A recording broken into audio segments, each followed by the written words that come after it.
Today, we're talking about all of the mid-game essentials that will massively help you with taking your account to the next level.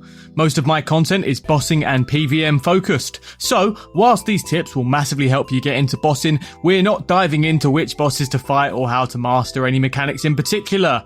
Instead, we're covering the prep work that makes sure you're stepping into tough content with your best foot forward, setting yourself up for success. We're talking real, practical stuff that will make your transition from noob or mid-game player to PvM king way smoother. And just so we're clear, none of this is mandatory. You don't want to be the sweaty dude spending 4 years optimizing every little thing before touching Scurious, but you also don't want to be the clueless noob jumping into the Theatre of Blood in full Torags. There is a healthy middle ground, and in this video, I'm going to help you find it. Let's dive straight in. If you've watched any tips and tricks videos before, you're probably sick of hearing you need a quest cape. Bear with me whilst I flog this dead horse, because it's only getting more important as Jagex adds more banger quests. Quests unlock massively useful stuff. Solid gear like Barrow's Gloves and the Nezi Helm, endgame areas like Prifddinas and Darkmail with skilling content like the Hallowed Sepulchre and Zolcano, plus awesome PvM like the Gauntlet. Even extra spellbooks, huge unlocks, come from quests. These are all the old staples that everyone bangs on about, but the newer quests are only cranking it up.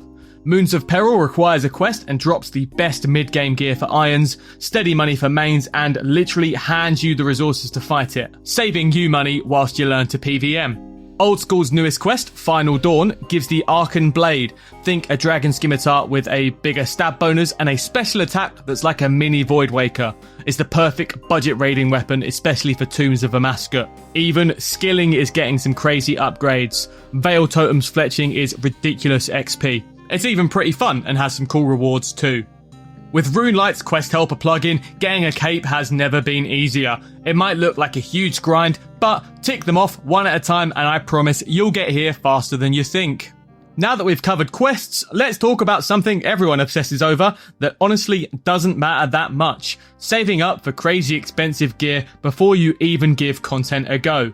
I've done a whole video on this, so check that out if you want the deep dive, but here's the headlines. You don't need max gear or even anything close to it to have a viable setup for most bosses. You are not trolling if you show up to a boss in slightly suboptimal gear. At the end of the day, 3 things matter for killing bosses: your mechanics, your stats, and your gear, and gear is always the least important. The Moon's gear I mentioned earlier will get you through pretty much any fight in the game, and it costs way less than Bandos, Torva, Masori, Crystal, Ancestral, any of the other top tier recommended stuff. If you can't swing that, Mixed Hide is decent for range and melee, and Bloodbark is also insane value for magic. The fact is, if our goal is just to stomp some bosses, don't stress about having the perfect setup. Just get in there and start learning fights with what you can afford. Let's have a quick chat about some of my least favourite content in the game. Achievement Diaries. They're arbitrary bullshit with stat requirements to make you grind miserable skills so you can unlock actually useful stuff. Here's the issue, the rewards are good, annoyingly good, which means you probably shouldn't ignore them forever. Personally, I pick and choose the grinds that feel worthwhile to me, especially with Achievement Diaries. I don't care how good the rewards are, I'm not torturing myself doing the mage training arena. Here's some key unlocks that actually make a difference. Elite Void is from the Kandarin Hard Diary. It's not as busted as it once was, but it's still handy for TOB learners and learning Doom of Makoitul. Fairy Rings without a Drayman Staff from the Lumbridge and Draenor Elite Diaries. I'm not doing this one, but ignoring it completely would be a disservice. Loads of people swear by this. The Bone Crusher from the Mauritania Hard Diary is free prayer XP whilst you kill stuff. If you aren't picking up the bones to sell them, why not? The Ash Sanctifier from Corin and Kebos, same deal but for ashes. Perfect if you're farming any demonic monster on a Slayer task or summon. Fremenic Elite makes DKs way more profitable with noted bones. I wouldn't know. Another grind that I've dodged due to the rune crafting requirement. There are loads more examples, but here's the point. On their own, none of these are particularly game breaking, but stack them together and suddenly the whole game feels a whole lot smoother. This leads me nicely into a point about picking your grinds. This game is absolutely massive. You can follow some sweaty, mega optimized guide and just tick every single box it tells you. But the amount of boring nonsense you'll suffer through is ridiculous. Just play the bits you actually enjoy. If you don't want to grind some arbitrary achievement diary task just to make future grinds a tiny bit faster, you don't have to. If you spend all of your time chasing tiny 1% upgrades, you'll never actually play the game.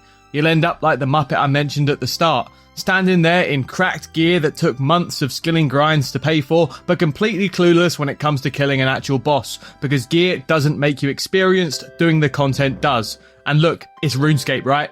Grinds are inevitable. But you don't have to burn yourself out on them. You don't need to 3 tick-ticks for 1 billion XP per hour unless you're actively speedrunning arthritis. Personally, I'd rather sit in Prif, do some forestry on a second screen, or even tap away on mobile whilst watching a movie. Still progress, mega chill, and way less chance of hating the game before you even get to the fun stuff. Call me a noob, you're probably right, I don't care. If you're guilty of hoarding gear or massively over-optimizing, drop the video a like so I know I'm reaching the right people.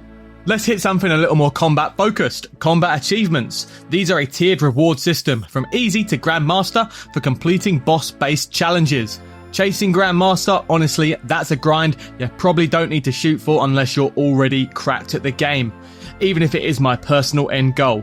But the beauty is there are some excellent unlocks along the way that absolutely make it worth your time, even if you bail before hitting GM. Here's a quick list of some of the standout unlocks from the early tiers. Being able to load extra cannonballs is perfect for speeding up those Slayer tasks. Godwall's dungeon teleports are a solid quality of life boost for fast access to the dungeon. Increased thrall duration is massively overpowered for those extended bossing sessions. Barrows with no prayer drain basically makes barrows free. And faster pest control basically halves the grind to unlock a full set of void. The takeaway here, not everything has to be perfect before you dive into PvM. Grinding even the early combat achievements gets you these little quality of life boosts and makes the mid-game slog a lot more palatable. Before we get too deep into just hyping you up to send some PvM, let's touch on a few other things that can make life a lot easier. You already know about unlocks from quests, diaries and combat achievements, but there is a whole other layer.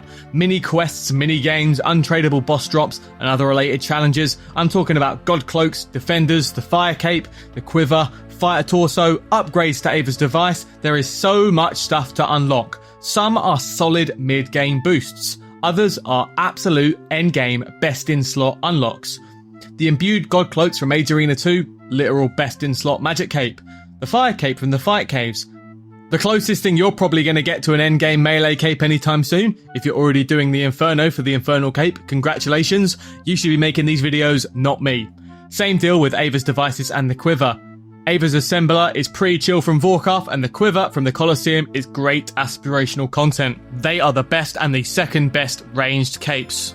Defenders up to Dragon are practically free DPS upgrades for your shield slot, farmable in the Warriors Guild. They even go into crafting the end game of Vernic Defender. Fighter Torso isn't end game, but if cash is tight and you don't mind a little Barbarian Assault, it's a perfectly viable alternative to something like a 30 million Bandos chest plate. I could honestly go on all day. There are tons of other little wards lurking in mini games and niche content, stuff you might sometimes overlook that stack up over time. Don't ignore the weird corners of the game. You don't have to go full-on completionist, but dipping your toes here and there will make the mid-game and even high-end PvM way less painful. But here's the important bit, not every unlock here is mandatory anymore. Defenders used to be essential, now you can get by with the Antler Guard. Mixed Hide or Blood Moon Armor can replace a fighter torso. This is all stuff that's been added in the recent Valamore updates. Hopefully you get my point. The next bit here ties in with chasing too many of those 1% gear upgrades before actually locking in on the content you want to do. Those 1% gains aren't just about items and gear. You can apply the same attitude to learning mechanics. Sure, there's a bare minimum you probably need to know if you want to start tackling a boss, unless you're some sadistic weirdo who likes going in blind and getting slapped about. Yes, you want to know the fight, but don't let obsessing over every tiny marginal gain distract you from the real goal, actually doing the content. Take Akka's Butterfly as a perfect example. Is it useful? Absolutely. Do you need it to make entry, normal, or even expert TOA runs possible? Not at all. You can still crush that content without obsessing over every small advantage. Plenty of sweats won't take you seriously if you can't do advanced techniques in a lot of content, but fuck those guys, find a better community. Come check out my Discord, the link's in my channel description. You should always be pushing yourself to try new fights, and once you've got the basics, mess around with different strategies, brace yourself to die a lot, and I mean a lot. Dying isn't a punishment, it's the tuition fee for learning how to PvM properly. Every wipe teaches you something about timing, mechanics, positioning, whatever. Keep a bit of cash in the bank for death fees, and those early losses are 100% worth it, because that's how you go from a clueless gimp to someone who actually walks away with the big money drops. Don't be afraid to die, but on the flip side, don't try and run before you can walk. It's all about finding that balance. If you made it this far, drop the video a like. Engagement massively helps boost me in the algorithm, and drop me a comment with some underrated tips that you think I might have missed. If you want more guides, stick around with a sub. I hang around on Twitch and Discord too, links below.